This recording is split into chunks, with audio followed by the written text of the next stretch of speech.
Muy buenas a todos y bienvenidos a Mundo Azul.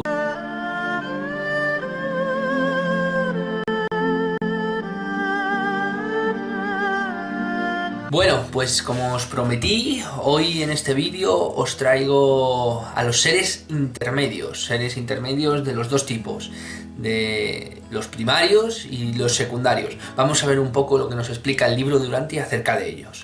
La mayoría de los mundos habitados albergan a uno o más grupos de ciertos seres singulares, los cuales existen a un nivel de vida que media entre los mortales del reino y las órdenes angélicas. Por lo tanto, se llaman seres intermedios. En Urantia funcionan dos distintos tipos de orden de seres intermedios.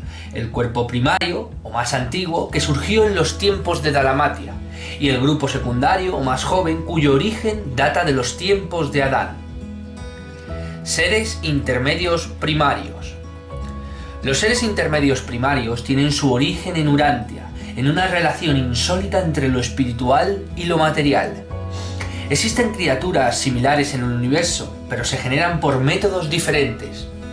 Hace algo menos de 500.000 años, poco después de que los 100 del príncipe descendieran, estos descubrieron que podían unirse a nivel mental, fundir sus mentes como una sola y crear un nuevo ser que cabalgaba entre lo material y lo espiritual, siendo así progenitores, padres, por decirlo de alguna manera, de un nuevo orden de vida.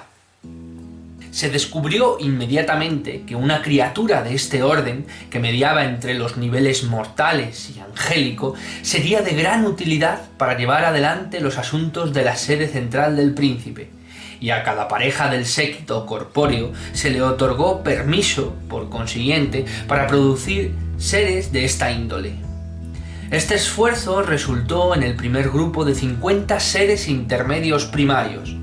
Después de observar la labor de este grupo singular durante un año, el príncipe planetario autorizó la reproducción sin restricciones de seres intermedios primarios.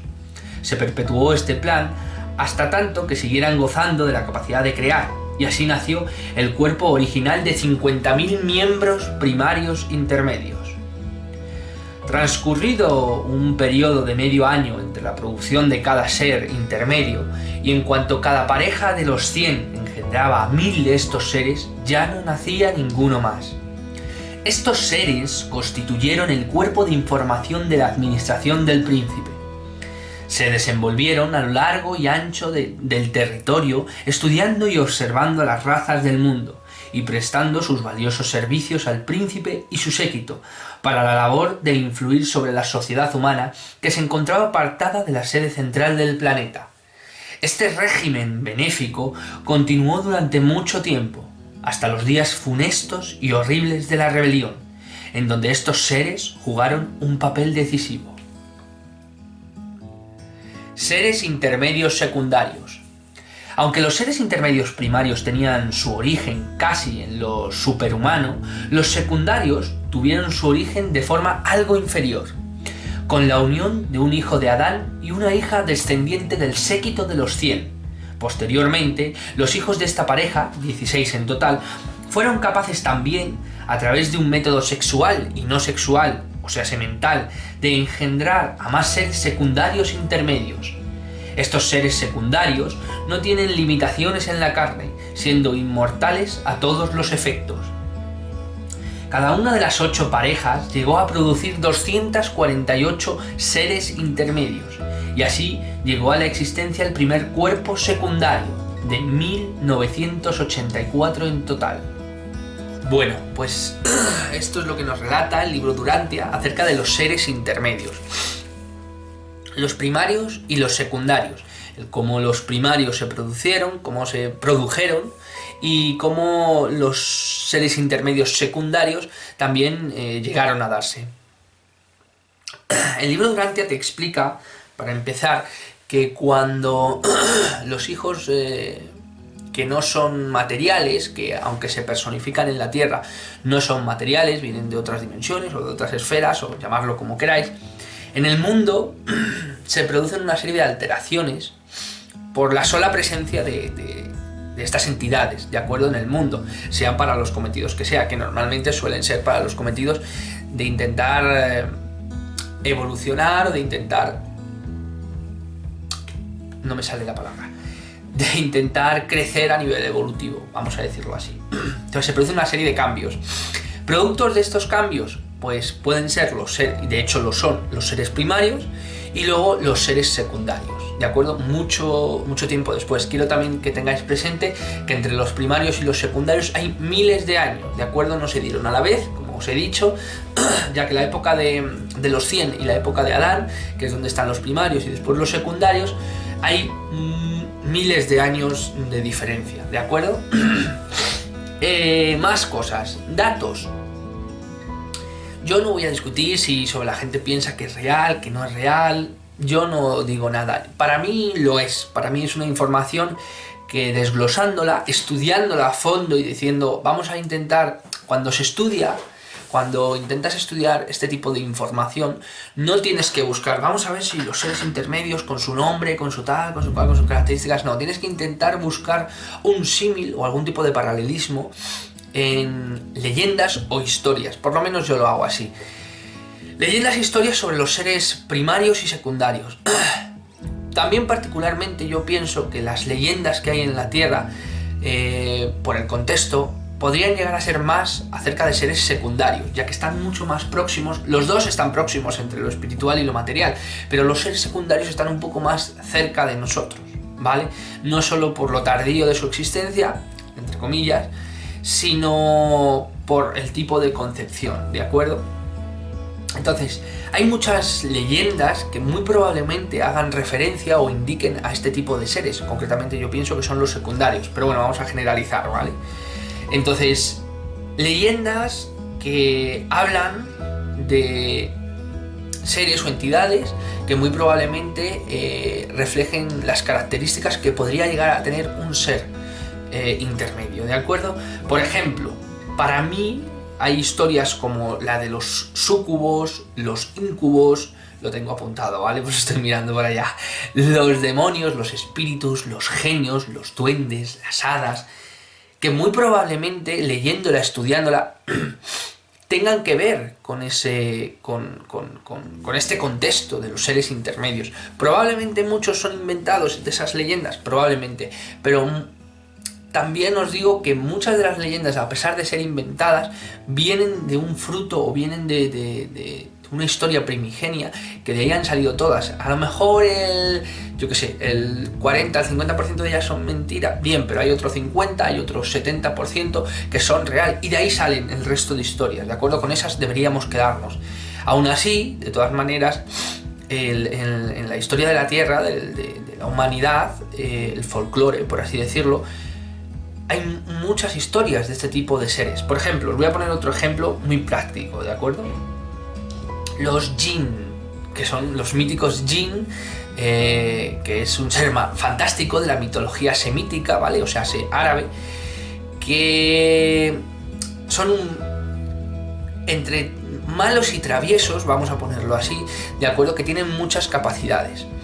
Entre ellas, pueden cambiar de forma, pueden hacerse invisibles, y dicen aquí, por ejemplo, que como digo, tengo la nota apuntada, en la mitología mesopotámica, que también existen los jinn, es curioso, están asociados al ámbito de lo divino, aunque no pueden considerarse dioses, sino que principalmente son guardianes o seres tutelares, ¿de acuerdo? De los lugares donde el hombre no debe tener acceso. Aquí se deja entender un poco que son unos seres que cabalgan entre lo divino y lo humano, ¿de acuerdo? Que son un poco... que son asociados del ámbito divino, aunque no te dice que son expresamente divinos. Ahí ya te está dejando entrever un poco la situación. Y que son seres que intentan tutelar o guardar una serie de conocimientos o una serie de cosas que no deben estar al alcance del hombre, ¿vale? Otro ejemplo que tengo aquí, por ejemplo, los Igigi, ¿de acuerdo? Los Igigi son muy famosos. Según la cultura mesopotámica, los Igigi son dioses menores, muy parecidos a los jinn, que trabajan para los Anunnaki, que eran los grandes dioses de la cultura mesopotámica, Acadia, en general, ¿vale? Los grandes dioses ordenaban a los Igigi, ¿de acuerdo? Les utilizaban para muchas tareas, para cavar zanjas, para drenar ríos, para generar canales. Realizaban todo tipo de trabajos para los dioses, pero un buen día estos Igigi se cansaron y, como si dijéramos, se rebelaron contra estos dioses, ¿de acuerdo? Y aquí, en esta información que tengo de los Igigi, dice que se convirtieron en una serie de demonios o entidades, ¿de acuerdo? Ya que se rebelaron. Siempre también la figura folclórica de lo que se rebela contra lo divino termina convirtiéndose en un demonio, en una entidad mala, pero no tiene por qué ser mala. Si vosotros, como digo, estudiáis acerca de los seres intermedios, descubriréis que hay todo un vasto abanico de leyendas, de mitos, de folclores, y en todo el mundo. O sea, esto es exactamente igual que dije con lo de los 100.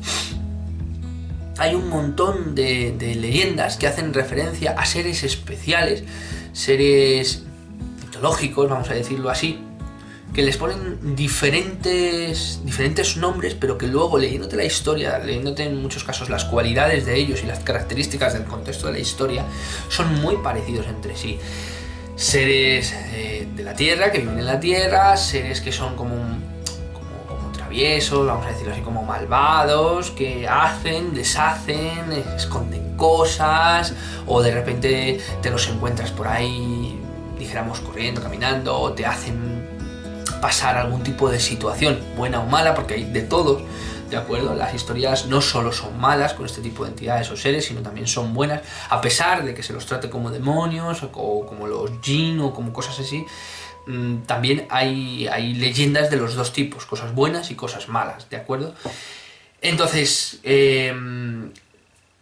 esta es la información que el libro de Urantia ofrece acerca de los seres intermedios, y también en muchos de sus pasajes te dice que la tradición los ha confundido muchas veces con espíritus, que ha habido, como dijéramos, una construcción histórica acerca de su persona, o de su existencia, o de su obrar, a nivel mitológico, que el ser humano siempre hace, y es muy típico del ser humano, sobre todo cuando son en diferentes sitios, en diferentes culturas, lo llaman de diferente forma y les acarrean o les proporcionan